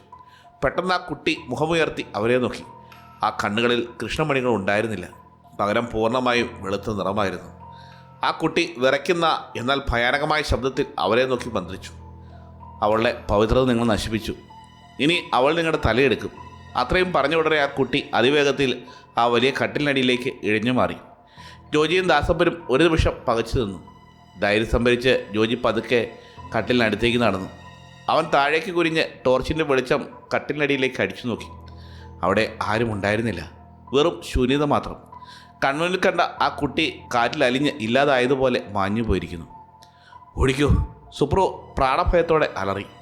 ഒരൊറ്റ നിമിഷം പോലും അവർ അവിടെ നിന്നില്ല. ആ വാതിൽ കടന്ന് വല്ലാത്തൊരു മരണപ്രാണത്തോടെ അവർ ആ നീണ്ട ഇടനാഴിയിലൂടെ തിരികെ ഓടി. ഹൃദയമിടിപ്പ് തൊണ്ടയിലെത്തിയ അവസ്ഥയിലായിരുന്നു എല്ലാവരും. ഓടി ഓടി അവർ മറ്റൊരു ഹാളിലേക്ക് പ്രവേശിച്ചു. അവിടെ എത്തിയതും കിതപ്പടയ്ക്കാൻ കഴിയാതെ അവർ ഭിത്തിയിലേക്ക് ചാരി നിന്നു. പെട്ടെന്ന് സുപ്രു മുഖം ചൊളിച്ചു. അവൻ ചുറ്റും മണത്തു നോക്കി. ജോജിയേട്ടാ, എന്താ ഈ നാറ്റം? സുപ്രുവിൻ്റെ കണ്ണുകൾ ഭയം കൊണ്ട് വിടർന്നു. എലിയും ഒവ്വാലും ചത്ത് അഴുകിയതുപോലുള്ള അതേ ഭയാനകമായ ദുർഗന്ധം. ദാസപ്പൻ വേഗത്തിൽ ക്യാമറയിലെ ഫ്ലാഷ് ഓൺ ചെയ്തു. വെളിച്ചം വീണപ്പോൾ ആ സത്യം കണ്ട് അവർ ശരിക്കും ഞെട്ടിത്തരിച്ചുപോയി. അവരിപ്പോൾ നിൽക്കുന്നത് കോട്ടയുടെ മറ്റൊരു ഭാഗത്തല്ല. കുറച്ച് മണിക്കൂറുകൾക്ക് മുമ്പ് സുപ്രു ഭിത്തിയിലേക്ക് തിരിഞ്ഞ് മൂത്രമൊഴിച്ച അതേ ഇടനാഴിയിലാണ്. ആ ഭിത്തിയിൽ സുപ്രു ചെയ്ത അശുദ്ധിപ്പാടുകൾ ഇപ്പോഴും ഉണങ്ങിയിട്ടുണ്ടായിരുന്നില്ല. മണിക്കൂറുകളോളം ഓടിയിട്ടും തങ്ങൾ എങ്ങും എത്തിയിട്ടില്ല. സിന്ധിയുടെ ആ ശാപം ഒരു ചക്രവ്യൂഹം പോലെ അവരെ വട്ടം കറക്കുകയാണ്. ആ കോട്ട തങ്ങളോട് കളിക്കുകയാണെന്നും ഇനി ഒരിക്കലും തങ്ങൾക്ക് പുറത്തു കിടക്കാൻ കഴിയില്ലെന്നും ഗോസ്റ്റ് കണ്ടേഴ്സ് ഭീതിയോടെ തിരിച്ചറിഞ്ഞു. മണിക്കൂറുകൾ നീണ്ട ഓട്ടവും ഭയവും അവരെ പൂർണ്ണമായും തളർത്തിയിരുന്നു. കടുത്ത വിശപ്പും ദാഹവും കാരണം എല്ലാവരുടെയും തൊണ്ട വരണ്ടു തുടങ്ങി. ഈ കരിങ്കൽ ചക്രവ്യൂഹത്തിൽ നിന്നും ഇനി പുറത്തു കിടക്കാൻ കഴിയില്ലെന്ന് അവർക്ക് ഏതാണ്ട് ഉറപ്പായി കഴിഞ്ഞു. താൻ കാരണം കൂടെയുള്ളവരുടെ ജീവൻ കൂടി അപകടത്തിലായല്ലോ എന്നോർത്ത് ജോജിക്ക് വല്ലാത്ത കുറ്റബോധം തോന്നി. ആ ദുർഗന്ധം വമിക്കുന്ന ഇടനാഴിയിൽ തണുത്തുറഞ്ഞ തറയിലേക്ക് അവർ ഇരുന്നു പോയി. ഈ രാത്രിയിൽ എങ്ങനെയെങ്കിലും ജീവനോട് അതിജീവിക്കുക എന്നത് മാത്രമായിരുന്നു അവരുടെ മുന്നിലുള്ള ഏക ലക്ഷ്യം. ദാസപ്പൻ അവിടെ ഉണ്ടായിരുന്ന കനത്ത മരവാതിലേക്ക് ചാരിയാണ് നിന്നത്. അവന് നേരെ അഭിമുഖമായി ജോജിയും തൊട്ടടുത്തായി സുപ്രുവും അപർണയും ഇരുന്നു. കടുത്ത നിർജ്ജലീകരണം കാരണം ജോജിയുടെ കണ്ണുകൾ പതുക്കെ അടഞ്ഞു തുടങ്ങിയിരുന്നു. പെട്ടെന്ന് ആ നിശബ്ദതയെ കീറിമുറിച്ചുകൊണ്ട് വീണ്ടും ആ ശബ്ദം മുഴങ്ങി, ആ ചിലങ്കനാഥം. ഇത്തവണ അത് വളരെ അടുത്തായിരുന്നു. ദാസപ്പനിരുന്ന വാതിലിന് തൊട്ടുപിന്നിൽ നിന്നാണ് ആ ശബ്ദം കേൾക്കുന്നത്. എല്ലാവരും ശ്വാസം അടക്കി പിടിച്ച് ആ വാതിലിലേക്ക് നോക്കി. ദാസപ്പൻ വേഗത്തിൽ എഴുന്നേക്കാൻ ശ്രമിച്ചു. എന്നാൽ അവൻ ഒരടി പോലും മുന്നോട്ട് വയ്ക്കാൻ കഴിയുന്നതിന് മുമ്പ് ദാസപ്പൻ ചാരിയിരുന്ന ആ കനത്ത മരവാതിൽ വലിയൊരു സ്ഫോടന ശബ്ദത്തോടെ അകത്തേക്ക് തുറക്കപ്പെട്ടു. അതിശക്തമായ എന്തോ ഒന്ന് ദാസപ്പൻ്റെ കുളറി പിടിച്ച് ആ ഇരുണ്ട മുറിക്കുള്ളിലേക്ക് അവനെ ഒറ്റവലിക്ക് വലിച്ചഴിച്ച് കൊണ്ടുപോയി. ജോജിയേട്ടാ, ദാസപ്പൻ്റെ പ്രാണൻ പോകുന്നത് പോലുള്ള നിലവിളി ആ ഇടനാഴിയിൽ മുഴങ്ങി. ജോജി മുന്നോട്ട് കുതിക്കുന്നതിന് മുമ്പ് തന്നെ അത്രയും വലിയ ആ മരവാതിൽ അതിശക്തമായി കൊട്ടി അടയ്ക്കപ്പെട്ടു. ദാസപ്പാ! ജോജിയും സുപ്രുവും അപർണയും ഒരുമിച്ച് ആ വാതിലിലേക്ക് ചാടി വീണു. അവർ സർവ്വശക്തിയുമെടുത്ത് വാതിൽ ആഞ്ഞിടിച്ചു. ജോജി വാതിലിൻ്റെ പിടിയിൽ പിടിച്ചു വലിച്ചു. പക്ഷെ അതൊരു വലിയ കരിങ്കൽ ഭിത്തി പോലെ ഉറച്ചു നിൽക്കുകയായിരുന്നു. തൊട്ടടുത്ത നിമിഷം ആ വാതിലിൻ്റെ പിന്നിൽ നിന്നും ദാസപ്പൻ്റെ ഭയാനകമായ നിലവിളി ശബ്ദം അവർ കേട്ടു. ഒപ്പം നേരത്തെ അവർ കേട്ട ആ സ്ത്രീയുടെ കാതുകൾ തുളയ്ക്കുന്ന അങ്ങേയറ്റം ക്രൂരമായ അലർച്ചയും. എൻ്റെ ദാസപ്പനെ ഒന്നും ചെയ്യലേ, വാതിൽ തുറക്കടി യക്ഷി! സുപ്രു വാവിട്ട് കരഞ്ഞുകൊണ്ട് ആ വാതിൽ ചവിട്ടിക്കൊണ്ടിരുന്നു. അപർണ ഭയം കൊണ്ട് തറയിലേക്ക് വീണുപോയി. തൻ്റെ പ്രിയപ്പെട്ട സുഹൃത്ത് ആ ഇരുളറയ്ക്കുള്ളിൽ പറയുന്നത് കേട്ടു നിൽക്കാൻ മാത്രമേ ജോജിക്ക് കഴിഞ്ഞുള്ളൂ. വിശപ്പും ദാഹവും ഭയവും കാരണം ജോജിയുടെ ശരീരം വിറയ്ക്കാൻ തുടങ്ങി. അവൻ്റെ കാഴ്ചകൾ മങ്ങുകയായിരുന്നു. തൻ്റെ ശരീരം പൂർണ്ണമായും തളർന്നു പോകുന്നത് ജോജി അറിഞ്ഞു. സുപ്രുവിൻ്റെ കരച്ചിൽ വിദൂരയിൽ നിന്നതുപോലെ അവന് തോന്നി. പെട്ടെന്ന് ജോജിയുടെ ദേഹത്തേക്ക് വലിയൊരു മരവിപ്പ് പടർന്നു കയറി. സ്വാഭാവികമായ ശാന്തമായ ഒരു ഇരുട്ട് അവനെ പൊരിഞ്ഞു. ആ ഭയാനകമായ കോലാഹലങ്ങൾക്കിടയിലും ജോജിയുടെ കാതുകൾ വളരെ നേർത്ത മനോഹരമായൊരു ശബ്ദം മുഴങ്ങി. ആരോ അവനെ ഉറക്കാൻ വേണ്ടി പാടുകയാണ്. ഉറങ്ങൂ രാജകുമാര, അല്ലെങ്കിൽ അവൻ വരും. അതൊരു താരാട്ടുപാട്ടായിരുന്നു. ആ വരികൾക്കപ്പുറം മുമ്പവർ കട്ടിലിനടിയിൽ കണ്ട ആ കൊച്ചുകുട്ടിയുടെ മൃദുവായ തേങ്ങലും അവന് കേൾക്കാമായിരുന്നു. ആ താരാട്ടുപാട്ടിൻ്റെ മയക്കത്തിൻ്റെ ഈണത്തിൽ ജോജിയുടെ കണ്ണുകൾ പൂർണ്ണമായും അടഞ്ഞു. സ്വന്തം ജീവനും കൂട്ടുകാരുടെ ജീവനും ആ ശപിക്കപ്പെട്ട കോട്ടയുടെ ഇരുളറയിൽ ഉപേക്ഷിച്ച് ജോജി അബോധാവസ്ഥയിലേക്ക് വഴുതി വീണു. മരണത്തിൻ്റെ താരാട്ടുപാട്ട് കേട്ട് അബോധാവസ്ഥയിലേക്ക് വീണ ജോജി തറയിൽ കിടക്കുകയാണ്. സുപ്രു ഇപ്പോഴും ആ കറുത്ത ഇരുട്ടിലെ മരവാതിൽ സർവ്വശക്തിയുമെടുത്ത് ഇടിച്ചുകൊണ്ട് പൊട്ടിക്കരയുകയായിരുന്നു. ഉള്ളിൽ നിന്നും ദാസപ്പൻ്റെ ജനക്കങ്ങൾ നേരിയതായി കേൾക്കാം. അപർണ ഭയം കൊണ്ട് തറയിൽ ഇരുന്നു പോയെങ്കിലും പെട്ടെന്ന് അവളുടെ ഉള്ളിൽ വല്ലാത്തൊരു ധൈര്യം ഉണർന്നു. ഈ കൊടും ചതിയിൽ നിന്നും ഇവരെ രക്ഷിക്കാൻ തനിക്ക് മാത്രമേ കഴിയൂവെന്ന് അവൾ തിരിച്ചറിഞ്ഞു. ശാസ്ത്രവും യുക്തിയും തോറ്റുകൊടുത്ത ആ ശപിക്കപ്പെട്ട മണ്ണിൽ തൻ്റെ ആർക്കിയോളജി അറിവുകൾ ആയുധമാക്കാൻ അവൾ തീരുമാനിച്ചു. അപർണ വേഗത്തിൽ എഴുന്നേറ്റ് തൻ്റെ ബാക്ക് പാക്ക് തുറന്നു. പാറകളും മറ്റും ഇളക്കി മാറ്റാൻ ഉൽഖനനങ്ങൾക്ക് ഉപയോഗിക്കുന്ന കട്ടിയുള്ള ഇരുമ്പ് കൊണ്ട് നിർമ്മിച്ച വലിയൊരു കോർബാർ അവൾ അതിൽ നിന്നും പുറത്തേക്കെടുത്തു. മാറി നിൽക്കു സുപ്രു, അവൾ ഉറക്കെ പറഞ്ഞു. രാജസ്ഥാനി കോട്ടകളുടെ വാസ്തുവിദ്യയെക്കുറിച്ച് അവൾക്ക് കൃത്യമായി ധാരണയുണ്ടായിരുന്നു. ആ വലിയ വാതിലിൻ്റെ പൂട്ട് പൊളിക്കുന്നത് അസാധ്യമാണെന്ന് അവൾക്കറിയാം. എന്നാൽ കാലപ്പഴക്കം ചെന്ന വാതിലിൻ്റെ വിജാഗിരികൾ ഉറപ്പിച്ചിരിക്കുന്ന കരിങ്കൽ ഭിത്തിയുടെ വിടവിലേക്ക് അവൾ ആ ക്രോബാർ ആഞ്ഞടിച്ച് കയറ്റി. സർവ്വശക്തിയുമെടുത്ത് അവളത് താഴേക്ക് വലിച്ചു. നൂറ്റാണ്ടുകളുടെ പഴക്കമുള്ള ഭിത്തിയിലെ കുമ്മായവും കല്ലും അടർന്നു മാറി.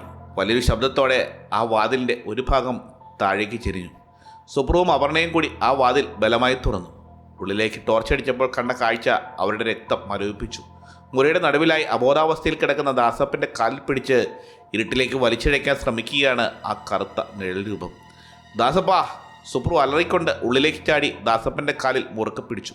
അപർണ ഒട്ടും മടിക്കാതെ തൻ്റെ കയ്യിലുണ്ടായിരുന്ന ക്രോബാർ ആ കറുത്ത നിഴലിന് നേരെ സർവ്വശക്തിയുമെടുത്ത് വലിച്ചെറിഞ്ഞു.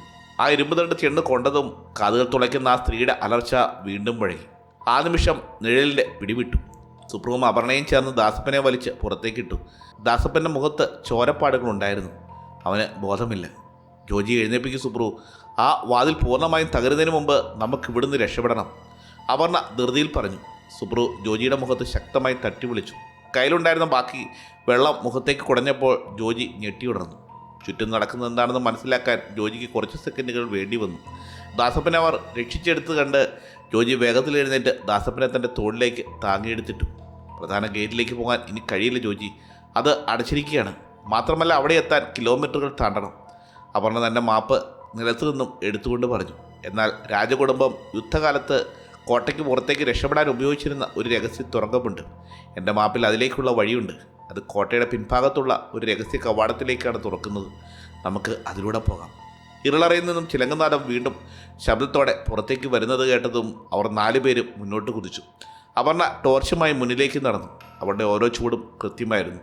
പല ഇടനാഴികളും കടന്ന് കോട്ടയുടെ ഏറ്റവും അടിത്തട്ടുള്ള വലിയ കരിങ്കൽ പടവുകൾക്ക് മുന്നിൽ അവരെത്തി. അതിലൂടെ താഴേക്ക് ഉറങ്ങുമ്പോൾ വീതിയൊരുക്കിയ വലിയ തുരങ്കം അവർ കണ്ടു. മറ്റ് ചിലന്തി വലകളും പൊടികളും നിറഞ്ഞ ആ തുരങ്കത്തിലൂടെ ദാസപ്പനെയും താങ്ങി ജോജിയും സുപ്രുവും അപർണയ്ക്ക് പിന്നാലെ ഓടി. പെട്ടെന്ന് അവരുടെ പിന്നിലായി കോട്ടയുടെ അടിത്തട്ട് കുരുങ്ങുന്നത് പോലെയുള്ള ശബ്ദം കേട്ടു. ആ കറുത്തരൂപം അവരെ പിന്തുടർന്ന് തുരങ്കത്തിലേക്ക് പ്രവേശിച്ചിരിക്കുന്നു. ഭയാനകമായ അലർച്ച അവരുടെ തൊട്ട് പിന്നിലെത്തി. വേഗം വേഗം നടക്ക്, ജോജി അലറി. തുരങ്കത്തിൻ്റെ അവസാനത്തിൽ വലിയ ഇരുമ്പഴികൾ കൊണ്ടുള്ള ഒരു ഗേറ്റ് അവർ കണ്ടു. കോട്ടയുടെ പിൻവാതിൽ വർഷങ്ങളായി തുറക്കാത്തതുകൊണ്ട് അത് തുരുമ്പെടുത്ത് ഉറച്ചിരിക്കുകയായിരുന്നു. ഗേറ്റിനപ്പുറം കാടിൻ്റെ സ്വാതന്ത്ര്യം അവർക്ക് കാണാമായിരുന്നു. പിന്നിൽ നിന്നും ആ രൂപം പാഞ്ഞെടുക്കുന്നത് ജോജി കേട്ടു. മരണത്തിനും ജീവിതത്തിനുമിടയിൽ അവശേഷിക്കുന്നത് ആ ഇരുമ്പഴികൾ മാത്രമാണ്. എല്ലാവരും മാറി നിൽക്ക്.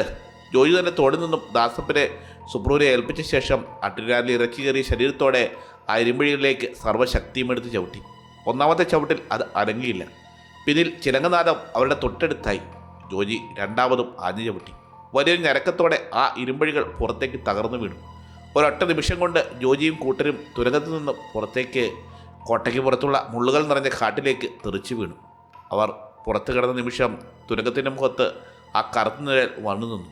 കോട്ടയുടെ അതിർത്തി കടക്കാൻ ആ ശാപഗ്രസ്തമായ ആത്മാവിന് കഴിയുന്നുണ്ടായിരുന്നില്ല. പരാജയപ്പെട്ട ആ പിശാചിൻ്റെ ഏറ്റവും വലിയൊരു അലർച്ച ആ കാട്ടിലാകെ മാറ്റിക്കൊണ്ടു. പുറത്ത് നേരം പുലർന്നു തുടങ്ങിയിരുന്നു. മുള്ളുകൾ കൊണ്ട് ദേഹമാകെ മുറിഞ്ഞെങ്കിലും മരവിച്ച തറയിൽ കിടന്നുകൊണ്ട് ജോജിയും സുപ്രവും അപർണയും ദീർഘമായി ശ്വാസമെടുത്ത് ആകാശത്തിലേക്ക് നോക്കി. ചരിത്രത്തിൽ ആദ്യമായി ഫാൻഗഡിൻ്റെ ശാപത്തെ അതിജീവിച്ച് ഒരു സംഘം ജീവനോടെ പുറത്തേക്ക് കടന്നിരിക്കുന്നു. ആർക്കിയോളജി വിദ്യാർത്ഥിയായ അപർണയുടെ അറിവും ധൈര്യവുമാണ് ആ ഗോസ്റ്റ് ഹണ്ടേഴ്സിന് അവിടെ പുതുജീവൻ നൽകിയത്. കോട്ടയ്ക്ക് പുറത്തുള്ള ആ മുള്ളുകൾ നിറഞ്ഞ കാട്ടിലേക്ക് തെറിച്ചു വീണ അവർ മരണത്തിൽ നിന്ന് രക്ഷപ്പെട്ടതിൻ്റെ ആശ്വാസത്തിലും കടുത്ത ശാരീരിക ക്ഷീണത്തിലും എപ്പോഴോ അവിടെ തന്നെ കിടന്ന് ഗാഢമായി ഉറങ്ങിപ്പോയിരുന്നു. നേരെ പുലർന്ന് രാജസ്ഥാനിലെ ചുട്ടുപൊള്ളുന്ന സൂര്യൻ്റെ ചൂട് മുഖത്തടിച്ചപ്പോഴാണ് ജോജി ഞെട്ടി ഉണർന്നത്. അവൻ വേഗത്തിൽ തൻ്റെ വാച്ചിലേക്ക് നോക്കി. സമയം രാവിലെ 10 മണി കഴിഞ്ഞിരിക്കുന്നു.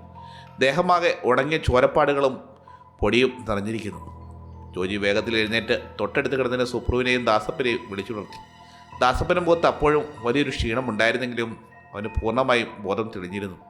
സുപ്രു കണ്ണു തിരുമ്മി എഴുന്നേറ്റിരുന്ന് ചുറ്റും നോക്കി. അവർക്ക് പിന്നിലായി ആകാശത്തോളം ഉയർന്നു നിൽക്കുന്ന ഫാൻഗഡ് കോട്ടയുടെ പിൻഭാഗത്തെ ഭിത്തികൾ തലയുയർത്തി നിൽപ്പുണ്ടായിരുന്നു. പെട്ടെന്ന് ജോജിയുടെ മുഖത്ത് വല്ലാത്തൊരു പരിഭ്രാന്തി നിറഞ്ഞു. അവൻ ചുറ്റും നോക്കി. സുപ്രു, അപർണ എവിടെ? ജോജി ചോദിച്ചു.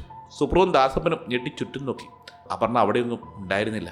അവളുടെ വലിയ ബാക്ക് പാക്കോ കയ്യിലുണ്ടായിരുന്ന ആ ക്രോബാറോ ഒന്നും അവിടെ കാണാനില്ല. ചിലപ്പോൾ നമുക്ക് കുടിക്കാൻ വെള്ളം കൊണ്ടുവരാൻ വണ്ടിയിരിക്കുന്ന സ്ഥലത്തേക്ക് പോയതായും ജോജിയേട്ടാ, സുപ്രു പറഞ്ഞു. പക്ഷേ ജോജിക്ക് എന്തോ ഒരു പന്തികേട് തോന്നി. അവർ മൂവരും എഴുന്നേറ്റ് ആ കാടിൻ്റെ പരിസരമാകെ തിരഞ്ഞു. അപർണ എന്ന് ഉറക്കെ വിളിച്ചെങ്കിലും ആ വിജനമായ പ്രദേശത്ത് അവരുടെ ശബ്ദം മാത്രം മാറ്റിക്കൊണ്ടു. അവർ പതിയെ നടന്ന് കോട്ടയുടെ മുൻവശത്തെ പ്രധാന ഗേറ്റിലേക്ക് തിരിഞ്ഞു. അവിടെ അവരുടെ കാർ സുരക്ഷിതമായി കിടപ്പുണ്ടായിരുന്നു. കാറിനടുത്തും അപർണ ഉണ്ടായിരുന്നില്ല. അപ്പോഴാണ് ഇന്നലെ രാത്രി അവർ കോട്ടയുടെ ഗേറ്റ് തുറന്നു കൊടുത്ത ആ കാവൽക്കാരനെ ജോജി കണ്ടത്. രാത്രി ഡ്യൂട്ടി കഴിഞ്ഞ് അയാൾ വീട്ടിലേക്ക് മടങ്ങാൻ തയ്യാറെടുക്കുകയായിരുന്നു. ജീവനോടെ തിരികെ വന്ന അവരെ കണ്ട് അയാളുടെ കണ്ണുകൾ അത്ഭുതം കൊണ്ട് വിടർന്നു. ജോജിയും ദാസപ്പനും സുപ്രവും വേഗത്തിൽ കാവൽക്കാരൻ്റെ അടുത്തേക്ക് നടന്നു. സാബ്, നിങ്ങൾ ജീവനോടെ തിരിച്ചു വന്നോ? ഈ ഫാൻഗഡിൻ്റെ ചരിത്രത്തിൽ ആദ്യമായിട്ടാണ് രാത്രി അകത്തു പോയവർ രാവിലെ ജീവനോടെ പുറത്തു വരുന്നത്, അയാൾ അവിശ്വസനീയതയോടെ പറഞ്ഞു. ജോജിക്ക് അതൊന്നും കേൾക്കാൻ താല്പര്യമുണ്ടായിരുന്നില്ല. അവൻ വേഗത്തിൽ അയാളോട് ചോദിച്ചു, ചേട്ടാ, ഞങ്ങളുടെ കൂടെ ഉണ്ടായിരുന്ന ആ പെൺകുട്ടി അപർണ, അവൾ പുറത്തേക്ക് വന്നിരുന്നോ? രാവിലെ ഈ ഗേറ്റ് വഴി അവൾ പുറത്തേക്ക് പോകുന്നത് കണ്ടോ? കാവൽക്കാരൻ വലിയ സംശയത്തോടെ ജോജിയുടെ മുഖത്തേക്ക് നോക്കി. അയാളെ നെറ്റി തുളിഞ്ഞു. പെണ്ണോ? ഏത് പെണ്ണ്? അയാൾ ചോദിച്ചു. അതേന്നേ, ഇന്നലെ രാത്രി കാറിൽ നിന്നും ഇറങ്ങി ഞങ്ങൾ 4 പേരും ഒന്നിച്ചല്ലേ നിങ്ങൾക്ക് പൈസ തന്നിട്ട് ആ ഗേറ്റ് വഴി അകത്തേക്ക് പോയത്? ഡൽഹിയിൽ നിന്നും വന്ന ആർക്കിയോളജി സ്റ്റുഡൻറ്റ് അപർണ, സുപ്രു ഇടയ്ക്ക് കയറി പറഞ്ഞു. കാവൽക്കാരൻ അവർ 3 പേരെയും മാറി മാറി നോക്കി. അയാളുടെ മുഖത്തെ ഭാവം മാറി. സാവ്, നിങ്ങൾക്ക് കോട്ടയ്ക്കുള്ളിൽ വെച്ച് എന്തെങ്കിലും ഭ്രാന്ത് പിടിച്ചോ? ഇന്നലെ രാത്രി നിങ്ങൾക്ക് ഗേറ്റ് തുറന്ന് തരുമ്പോൾ നിങ്ങൾ 3 പേർ മാത്രമേ ഉണ്ടായിരുന്നുള്ളൂ. നിങ്ങളുടെ കൂടെ ഒരു പെണ്ണും ഉണ്ടായിരുന്നില്ല. ആ കാറിൽ നിങ്ങൾ 3 പേർ മാത്രമേ ഉണ്ടായിരുന്നുള്ളൂ, കാവൽക്കാരൻ ഉറപ്പിച്ചു പറഞ്ഞു. അത് കേട്ട് ജോജിയും സുപ്രുവും ദാസപ്പനും ശരിക്കും ഞെട്ടിത്തരിച്ചുപോയി. അവരുടെ തലച്ചോറിലൂടെ ഒരു മിന്നൽപ്പിണർ കടന്നു പോയതുപോലെ തോന്നി. നിങ്ങൾ എന്തായി പറയുന്നത്? വഴിയിൽ വെച്ച് ഞങ്ങളുടെ വണ്ടിയിൽ കയറിയതാണ് അവൾ. അവളാണ് മാപ്പ് നോക്കി ഞങ്ങളെ കോട്ടയിലേക്ക് നയിച്ചത്. അവസാനമായി ഇരുളറയിൽ വെച്ച് ആ ദുഷ്ടശക്തിയിൽ നിന്നും ഞങ്ങളെ രക്ഷിച്ചതും അവളാണ്. ദാസപ്പൻ്റെ ശബ്ദം വിറയ്ക്കുന്നുണ്ടായിരുന്നു. ദൈവത്തെ ഓർത്ത് സത്യമാണ് പറയുന്നത് സാബ്. ഇന്നലെ രാത്രി ആ വലിയ ഗേറ്റ് കടന്ന് ഇരുട്ടിലേക്ക് നടന്നു പോയത് നിങ്ങൾ 3 പുരുഷന്മാർ മാത്രമായിരുന്നു. അതെനിക്ക് 100% ഉറപ്പാണ്, കാവൽക്കാരൻ കൈകൂപ്പി പറഞ്ഞു. ജോജിയുടെ കാലിനടിയിലെ മണ്ണ് ഒലിച്ചു പോകുന്നതുപോലെ തോന്നി. സുപ്രുവും ദാസപ്പനും പരസ്പരം നോക്കി. ഞങ്ങളുടെ കാറിൽ കയറിയത്, ഞങ്ങളോട് സംസാരിച്ചത്, ഫാൻഗഡ് കോട്ടയുടെ ചരിത്രം കൃത്യമായി പറഞ്ഞ് മാപ്പും പേടിച്ച് ഞങ്ങൾക്ക് മുന്നിൽ നടന്നത്, അവസാനം വലിയൊരു ഇരുമ്പ് തണ്ടുകൊണ്ട് ആ ഭീകരസ്വത്വത്തെ ആക്രമിച്ച് ഞങ്ങളെ മരണത്തിൽ നിന്ന് പുറത്തേക്ക് കൊണ്ടുവന്നത്, അവൾ മനുഷ്യനായിരുന്നില്ലേ? രത്നാവതി രാജകുമാരിയുടെ ശാപം ഉറങ്ങുന്ന ആ മണ്ണിൽ സിന്ധി എന്ന ദുർമന്ത്രവാദിയുടെ പിടിയിൽ നിന്നും ഞങ്ങളെ രക്ഷിക്കാൻ വന്നത് സാക്ഷാ രത്നാവതി രാജകുമാരി തന്നെയായിരുന്നോ? അതോ കോട്ടയുടെ കാവൽമാലാഖമാരായ മറ്റെന്തെങ്കിലും അദൃശ്യശക്തിയായിരുന്നോ ആർക്കിയോളജി വിദ്യാർത്ഥി എന്ന രൂപത്തിൽ ഞങ്ങളുടെ കൂടെ കൂടിയത്? ഉത്തരമില്ലാത്ത വലിയ ചോദ്യങ്ങൾക്ക് മുന്നിൽ ശാസ്ത്രത്തിനും യുക്തിക്കും ഒരിക്കലും വിശദീകരിക്കാൻ കഴിയാത്ത ആ സത്യത്തിനു മുന്നിൽ ഗോസ്റ്റ് ഹണ്ടേഴ്സ് ഭയത്തോടെയും അതിലേറെ അത്ഭുതത്തോടെയും ആ വലിയ കോട്ടയിലേക്ക് നോക്കി നിശബ്ദരായി നിന്നുപോയി. അപർണ എന്നൊരു പെൺകുട്ടി തങ്ങളുടെ കൂടെ ഉണ്ടായിരുന്നില്ല എന്ന കാവൽക്കാരൻ്റെ വാക്കുകൾ കേട്ട് മരവിച്ച് നിൽക്കുകയായിരുന്നു ജോജിയും ദാസപ്പനും സുപ്രവും. ശാസ്ത്രത്തിൻ്റെ ഉപകരണങ്ങളെല്ലാം ആ കോട്ടയുടെ പടിവാതിക്കൽ പരാജയപ്പെട്ടിരുന്നു. ചുട്ടുപൊള്ളുന്ന വെയിലിലും സുപ്രുവിൻ്റെ നെറ്റിയിലും വിയർപ്പ് ഒഴുകുന്നുണ്ടായിരുന്നു. അവൻ പതുക്കെ കാവൽക്കാരൻ്റെ അടുത്തേക്ക് ഒന്നുകൂടി നീങ്ങി നിന്നു.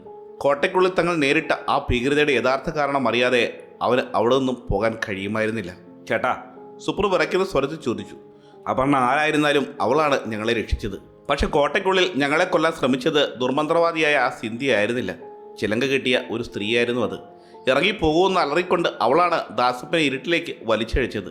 മാത്രമല്ല, ഒരു കൊച്ചു കുട്ടിയെയും ഞങ്ങൾ അവിടെ കണ്ടു. ആരാണവർ? ആ ചോദ്യം കേട്ടതും കാവൽക്കാരൻ്റെ മുഖത്തെ അത്ഭുതം മാറി. വലിയൊരു ഭയം അവിടെ നിറഞ്ഞു. അയാൾ ചുറ്റും നോക്കിയ ശേഷം ശബ്ദം താഴ്ത്തി പറഞ്ഞു, സാബ്, ആ കോട്ടയ്ക്കുള്ളിൽ സിന്ധ്യയുടെയും രത്നാവതിയുടെയും രാജകുമാരിയുടെയും ശാപമുണ്ട് എന്നത് സത്യമാണ്. ആ ശാപത്തിൻ്റെ വലിയൊരു നെഗറ്റീവ് എനർജി ആ കോട്ടയിലുണ്ട്. എന്നാൽ ഇപ്പോൾ ആ ഇരുളറകൾ ഭരിക്കുന്നത് അവരല്ല. നിങ്ങൾ കണ്ട ആ ചിലങ്കയടിഞ്ഞ രൂപവും ആ കുട്ടിയും അത് മോഹിനിയാണ്. മോഹിനിയോ? ആരാ അത്? ജോജി ആകാംക്ഷയോടെ ചോദിച്ചു. ദാസപ്പനും ശ്രദ്ധയോടെ കാതോർത്തു. കാവൽക്കാരൻ ആ വലിയ കോട്ടയിലേക്ക് നോക്കി നെടുവീർപ്പെട്ടുകൊണ്ട് പഴയ കഥ പറയാൻ തുടങ്ങി. 5 വർഷങ്ങൾക്ക് മുമ്പ് നടന്ന ഒരു സംഭവമാണ് സാർ. ഡൽഹിയിൽ നിന്നും വിനോദസഞ്ചാരത്തിൽ വന്ന ഒരു സംഘം ഈ കോട്ടയിലെത്തി. അതിൽ മോഹിനി എന്നു പേരുള്ള ഒരു പെൺകുട്ടിയും അവളുടെ 10 വയസ്സുള്ള അനിയനും ഉണ്ടായിരുന്നു. കോട്ട കണ്ടുകൊണ്ട് നടക്കുന്നതിനിടയിൽ ആ കുട്ടി വിലക്കപ്പെട്ട ആ ഇരുളറയിലേക്ക് അറിയാതെ കയറിപ്പോയി.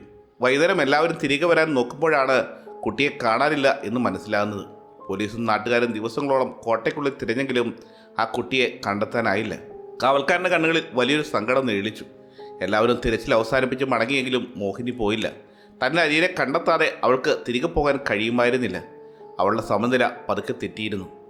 നാട്ടിലെ മാർക്കറ്റിൽ നിന്നും വാങ്ങിയ ചിലങ്കയും കാലിൽ കെട്ടി രാത്രിയാകുമ്പോൾ പോലീസുകാരുടെ കണ്ണ് വെട്ടിച്ച് അവൾ കോട്ടയ്ക്കുള്ളിലേക്ക് കയറും. എൻ്റെ കുഞ്ഞെ എന്ന് വിളിച്ച് ഇരുളറയ്ക്കുള്ളിൽ അവൾ അലഞ്ഞു നടന്നു. അങ്ങനെ ഇരിക്കെ ഒരു ദിവസം രാത്രി കോട്ടയ്ക്കുള്ളിൽ നിന്നും മോഹിനിയുടെ വലിയൊരു നിലവിളി ഞങ്ങൾ കേട്ടു. പക്ഷേ ആർക്കും അവളെ രക്ഷിക്കാൻ അകത്തേക്ക് പോകാൻ ധൈര്യമുണ്ടായിരുന്നില്ല. ജോജിയും കൂട്ടരും ശ്വാസം അടക്കിപ്പിടിച്ച് ആ കഥ കേട്ട് നിൽക്കുകയായിരുന്നു. കോട്ടയ്ക്കുള്ളിൽ ഞങ്ങൾ കേട്ട ആ അലർച്ചയും ചിലങ്കനാദകവും അവരുടെ കാതുകളിൽ നിന്നും മുഴങ്ങുന്നത് പോലെ തോന്നി. പിറ്റേന്ന് രാവിലെ ആ കോട്ടയുടെ ഇരുണ്ട ഇടനാഴിയിൽ വെച്ച് മോഹിനിയുടെ ചേതനയേറ്റ ശരീരം പോലീസുകാർ വീണ്ടെടുത്തു. അവളുടെ ശരീരമാകെ അവിശ്വസനീയമായ രീതിയിൽ മുറിവുകളുണ്ടായിരുന്നു. സിന്ധിയുടെ പഴയ ശാപം അവളെയും അവളുടെ അനിയനെയും ആ കോട്ടയുടെ ഇരുളിലേക്ക് വലിച്ചെടുക്കുകയായിരുന്നു സാബ്. അതിനുശേഷമാണ് ആ കോട്ടയുടെ ഭാഗം പൂർണ്ണമായും അടച്ചുപൂട്ടിയത്. കാവൽക്കാരൻ ജോജിയെ നോക്കി കൈകൂപ്പി. അപ്പോൾ ആ കോട്ടയുടെ ഇരുളറകളിലെ കാവൽക്കാർ അവരാണ്. ആ കോട്ടയ്ക്കുള്ളിലേക്ക് രാത്രി ആര് കയറിയാലും മോഹിനി അവരെ ആക്രമിക്കും. കാരണം തൻ്റെ അനിയനെ ഉപദ്രവിക്കാൻ വരുന്നവരാണ് അവരെന്ന് കരുതി ആ കുട്ടിയെ സംരക്ഷിക്കാൻ വേണ്ടി ഒരു കാവൽക്കാരിയെപ്പോലെ അവൾ പ്രതിരോധിക്കുകയാണ്. നിങ്ങൾ ജീവനോടെ തിരിച്ചു വന്നത് വലിയൊരു അത്ഭുതം തന്നെയാണ് സാബ്. ഈ കഥ അറിഞ്ഞപ്പോൾ ആ 3 ചെറുപ്പക്കാരുടെയും കണ്ണുകൾ നിറഞ്ഞു. ഭയത്തിന് പകരം വലിയൊരു സഹതാപവും സങ്കടവുമാണ് അവർക്ക് തോന്നിയത്. തങ്ങളെ ഇത്രയും നേരം വേട്ടയാടിയത് വെറുമൊരു ദുഷ്ടശക്തിയായിരുന്നില്ല, മറിച്ച് സ്വന്തം അനിയനെ നഷ്ടപ്പെട്ട ഒരു പാവം ചേച്ചിയുടെയും ഭയന്നു പറച്ച കട്ടിനിടയിൽ ഒളിച്ചിരുന്ന ഒരു കുട്ടിയുടെയും ഗതി കിട്ടാത്ത ആത്മാക്കളായിരുന്നു. താൻ മൂത്രമൊഴിച്ച് അശുദ്ധമാക്കിയ ഭിത്തി കണ്ടപ്പോൾ ഞങ്ങൾ ആ കുട്ടിയെ ഉപദ്രവിക്കാൻ വന്നവരാണെന്ന് കരുതിയാകാം മോഹിനി അത്രയും വലിയ ക്രോധത്തോടെ അവരെ ആക്രമിച്ചതെന്ന് സുപ്രുവിന് മനസ്സിലായി. അപ്പോൾ ഞങ്ങളെ അവിടെ നിന്ന് രക്ഷിച്ച അപർണ ആരായിരുന്നു ജോജി ചേട്ടാ? സുപ്രു തൻ്റെ സംശയം വീണ്ടും ചോദിച്ചു. ജോജി പതുക്കെ കാറിനടുത്തേക്ക് നടന്നു. അതൊരിക്കലും നമുക്ക് കണ്ടുപിടിക്കാൻ കഴിയില്ല സുപ്രു. ചിലപ്പോൾ നൂറ്റാണ്ടുകൾക്ക് മുമ്പ് സിന്ധിയുടെ മന്ത്രവാദത്തിൽ നിന്നും ഈ നാടിനെ രക്ഷിക്കാൻ ശ്രമിച്ച സാക്ഷാൽ രത്നാവതി രാജകുമാരി തന്നെയാകാം അപർണയുടെ രൂപത്തിൽ നമുക്ക് വഴികാട്ടിയായി വന്നത്. ശാസ്ത്രത്തിന് ഉത്തരം നൽകാൻ കഴിയാത്ത ഒരുപാട് രഹസ്യങ്ങൾ ഈ പ്രപഞ്ചത്തിലുണ്ട്. ഈ കോട്ടയും അതിലൊന്നാണ്. ജോജിയും ദാസപ്പനും സുപ്രുവും കാലിൽ കയറി. ആ വലിയ കോട്ടയെ നോക്കി മനസ്സൊരുക്കി പ്രാർത്ഥിച്ചുകൊണ്ട് ജോജി വണ്ടി സ്റ്റാർട്ട് ചെയ്തു. മോഹിനിയുടെയും അവളുടെ അനിയൻ്റെയും ആത്മാക്കൾക്ക് എന്നെങ്കിലും ഈ ഇരുണ്ട അറകളിൽ നിന്നും മോക്ഷം ലഭിക്കുമെന്ന് പ്രത്യാശിച്ചുകൊണ്ട് പാൻഗഡിൻ്റെ ശാപഗ്രസ്തമായ ആ മണ്ണിൽ നിന്നും ഗോസ്റ്റ് കണ്ടേഷ് തൻ്റെ വാഹനം കൊച്ചി ലക്ഷ്യമാക്കി യാത്ര തിരിച്ചു.